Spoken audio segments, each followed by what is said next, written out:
Hi, if you're new here, subscribe to our channel if you're looking at ways to make money online.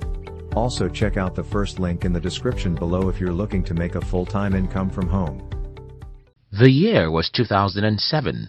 I was in the library studying a wonderful book called The Magic of Thinking Big by David J. Schwartz. Somewhere within this book, I got an inspiration that I believe could change the world, and I wanted to act on it. I immediately created an organization, something like non-profit, and our target was the young people. A few years after, we decided to create an online version of this organization, and we created some online products targeted at young people because we were convinced that young people are the ones who needed our message. Unfortunately, our product failed, and I wondered why that happened. However, when I was studying, I came across something that will change my business forever, and that's what I'll try to share with you in today's video. If you're new here, consider subscribing so that you won't miss other interesting videos like this. Now, here's the thing. When we created the educational product I told you about, we were very sure that the ideal customers to our products are young people between the ages of 15 and 25, and we ran Facebook adverts to target these people. But these people don't care. These people didn't care, not because they don't need our products, but because they don't want it. And it was later I learned this business secret. Don't sell what people need, sell what people want. If you sell what people need, most of the people you target with your products may not even know that they need your product. But when people want something, there's a likelihood that they are already hungry and looking for it. Gary Halbert, the genius. Gary Halbert was a marketing genius who was famous for knowing how to sell anything to anybody. In one of his speeches, Gary asked his audience, "If you are to have a single advantage in the marketplace, what would you like that advantage to be?" Someone said that they would like to have more money than their competitors, while some think having a great product should be great. Gary had a better idea, and that is the single most important advantage you can ever have in the market is the hungry crowd. That is, a group of people who are already thirsty and want water. You cannot sell water to the people who need it and make a lot of money. You can only make a lot of money selling water to the people who want it. Let me give you another example. Think about books and cigarettes. How many people in the world do you think need books? The entire 7.5 billion people in the world need books and should be buying books at least once a month. But that's not the case, because though everyone needs books, only about 1% of people read books. Now think about this. Who needs cigarette? Well, probably nobody. But because people want a cigarette, you can find it in every street of your country. Soft drink versus orange. I spent the first decade of my life in a village in Africa. At the village, we ate a lot of fruit, even though we didn't know its importance. We simply ate fruits because it's everywhere. However, when I moved to a town at around age 12, I noticed that soft drinks is the king in the town, and I somehow believed that soft drinks is luxurious compared to fruits, since fruits are cheaper. Until when, as a boy, I read a book where an author wrote that a ball of orange is far more beneficial to the body than a bottle of any soft drink. But think about this. Coca-Cola alone sells more than 1 billion bottles of its soft drinks every day.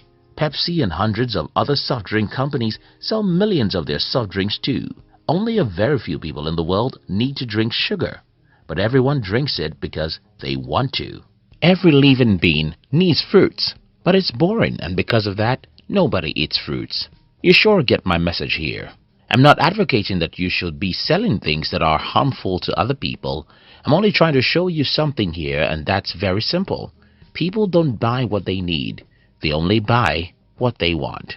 Your work as an entrepreneur is to figure out what people want to buy before you think about what they need. If you build your entire business around what you think people need, you've built a fruit shop or a bookstore. Everybody needs books and fruits, but most people don't care about them. That's not to say that you should go and sell what is harmful to people because you think they need it. Instead, you have to look for a good point where what people want and need meet. Sometimes what people want is the same thing as what they need, and that's a good point to target. How to know what people want. At this point in our discussion, the next thing we should talk about is how do you know what people want and need?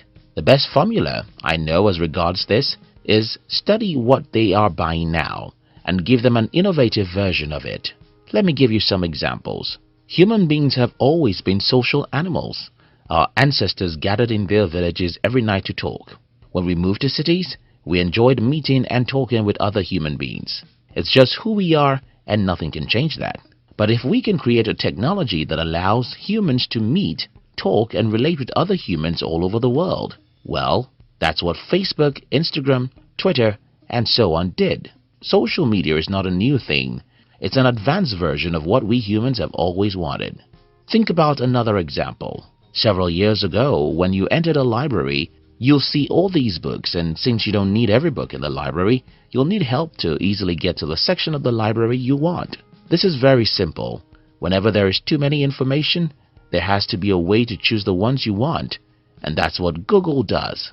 Google's business model isn't new. It's an advanced version of what has always been. So, how do you know what people want? Study what they are doing and buying now, and find a way to create a superior version of that. Study human behavior in the real world and ask yourself, how can we help people to still behave this way, but in a better and faster version? Can the internet help? Can some technology help? That's why some dating sites are so powerful. Men and women have always wanted a way to date. We do that in the real world, and yes, some smart individuals figured out how we can do the same via the internet. Study what people are doing. Study what people are buying. Don't just create a product because you think certain people need it. Yes, the world needs fruits and books, but nobody wants to read them. Create what people want and need, and you'll be a successful entrepreneur. Thank you very much for watching our video. We'd like to give you another interesting video for you to enjoy next. But before then, our team will be very happy if you can like this video and share it with your friends on social media. If you're new here, don't forget to subscribe so that you won't miss other interesting videos like this.